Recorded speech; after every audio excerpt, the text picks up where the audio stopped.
If you guys don't know what this company is, it's Block. They own one of the most famous companies out there, which is Square. You probably have heard Square before. It's basically one of those machines where you go pay and it always like spins around and asks you for a tip. Honestly, Square was kind of like the one that made tipping like almost mandatory for even just petting someone's dog. So Square, absolutely famous company. They obviously have a lot of employees, and Block is also ran heavily by Jack Dorsey, who used to be like the guy behind Twitter. Now he's, of course, messing around with Block. I mean, it's a huge company. They have thousands and thousands and thousands of very talented and high-paying employees. And now Block CFO is announcing that they will be shedding even more real estate, cutting costs, and they're trying to move themselves online. Check out this 1455 Market Street. If you go to Google Maps and type in 1455 Market Street, you do notice it's in one of perhaps the worst places in San Francisco. This is going to be your AKA the Civic Center, which basically looks like a homeless encampment. Now, the whole entire drugs use, the whole entire homeless camps were mostly situated in this area, like the Tenderloin District. But now it's spread it through the Civic Center. The Civic Center and this side of Market Street is just filled with tents, homeless people, and people on drugs. And if you put the little Google guide down, you probably do see a few key things. First of all, you see this giant plot of land, which is supposed to be one of the tallest skyscrapers in San Francisco. It's a 47-story skyscraper, Hayes Point, which is now being canceled. So you see that really, really nice blue skyscraper like around the area, like that one right there. Yeah, NEMA. This massive skyscraper may be defaulting on a $400 million loan. So you do see that this is by far one of the hottest places for real estate investment because of the proximity to so many of these tech companies. But even Reddit is moving offices. Uber has downgraded their office here. Lyft has left. Reddit is, like I said before, they're really thinking about just leaving San Francisco altogether.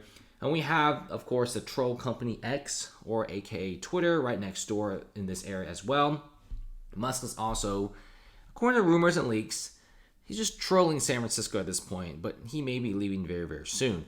And this is a massive building, guys. This is going to be a massive office that will sit empty alongside with several other offices. Now, this is still having a big impact because if they move all the employees online, which they will, they're closing down his office. What about these luxury apartments here? Who's going to rent these luxury apartments? Answer is nobody, right? This is why so many of these luxury apartments right now are facing hundreds of millions of dollars of loans, and they will be foreclosing.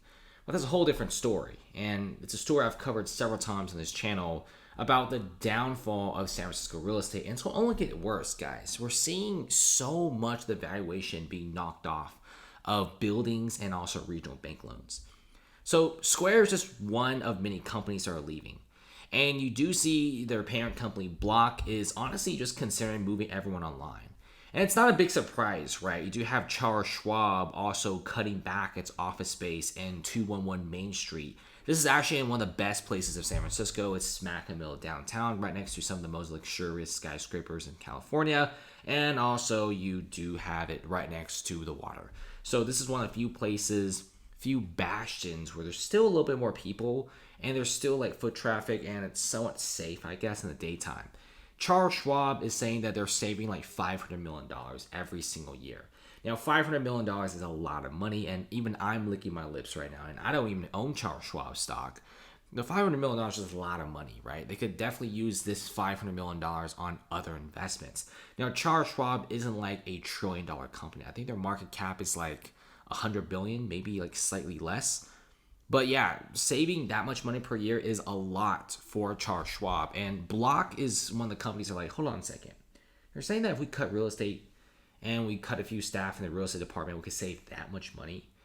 And Block is like, cool, we're doing this. So Block is probably moving online heavily as well. Schwab is moving online heavily as well. I know a guy back in undergrad, used to work at Charles Schwab, in like the customer service department. He just worked from home. It's actually pretty lit. Right? They have a lot of people working online, even insurance companies like United Healthcare. They move even their actuaries online. They have very important projects by employees for employees all online. And they're making more money than ever before. They're cutting back office space. They're dancing. They're loving it. And even Salesforce is leaving a massive San Francisco skyscraper, and they are also cutting their workflow.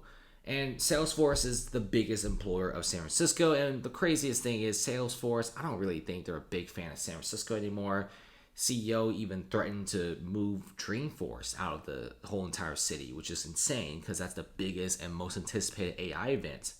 And Salesforce is like, screw this. Offices are extremely expensive and we're moving out. Office vacancies in San Francisco, according to the most recent quarterly report, which is like several months ago, it's like 33%. But after this fall quarter, it's probably going to be like 42, 43%. Personally, I think vacancies are up almost as high as 70% in some areas of San Francisco because a lot of the offices are still rented out. But here's the thing. They're rented out, but there's no employees in them. Employers and CEOs and founders have already leased other areas outside of the Bay Area, but they can't necessarily cancel their current lease because they've signed a contract and they don't have anyone to sublease to, so they're just holding on to it until the lease runs out, then they're going to cancel it. But you do see Block already refusing to sign the next round of leases, pretty much saying that they're absolutely done and they're out. Here's the thing. San Francisco's construction is at an all-time low with so many of the most iconic tech companies leaving San Francisco because of high crime and high homelessness. We're seeing the construction boom in one of the greatest cities in the world just halting now. There is no big construction projects. Two of the biggest skyscraper projects in probably all of California have now been halted. Okay, One Oak and Hayes Point canceled. That's bad. Okay. If you add the two towers together, it's like 87 stories. It's a massive two projects units. And also look at the smaller projects, boutique condos. They're all going to foreclosure. Nobody's buying them, and it's really, really sad. I mean, San Francisco looks like this all the time. You kind of get the reason why. I mean, look at this, right? The federal building is now building a wall just to keep like the drug use and the homelessness out of the area. This is some sad stuff. This is, in my opinion, like super dystopian. I mean, cities shouldn't really result to this area. And what's really worse is recently San Francisco actually just pretty much said that tents and homelessness on the streets is perfectly legal, which in my opinion is not. And that's the reason why so many people are leaving, right? Because nobody really wants to live in a city where it's neglected, where there's tents everywhere, and people who are mentally ill on the streets. What a lot of people in San Francisco want, and they just won't say it for some reason, I don't really think it's that big of a deal, is you just can't have homelessness and tents on the streets. It's really a simple thing, right? All of like the cities with a lot of foot traffic and all the cities where people have a lot of praise and vacations are the cities without homeless tents on the streets. I mean, even San Diego knows that, and they actually designated certain areas of the city for tents, which is actually a pretty smart thing to do, all things considered. But San Francisco is a whole different animal, guys. They just straight up was like, you know what, screw it. Let's just have the tents on the streets. So it's just the crime, the homelessness, and it's just a massive turnoff. It's just a domino fall at this point. One domino leaves, people leave, companies leave, small businesses leave, and then even more people leave, and then even more companies left. Block is actually one of the most loyal companies. They've been staying in San Francisco for a very long time. Same thing with Airbnb, but even Airbnb, as loyal as they are to the city, has already cut down so many offices. They've closed every office except 888 Howard Street. They used to have a bunch of offices, now they only have one, and they're already slowly decreasing that building too. It's a sad time for San Francisco real estate, and honestly, if San Francisco doesn't change up, quickly, it's getting pretty bad in my opinion, especially with some of the Zillow prices and commercial estate prices.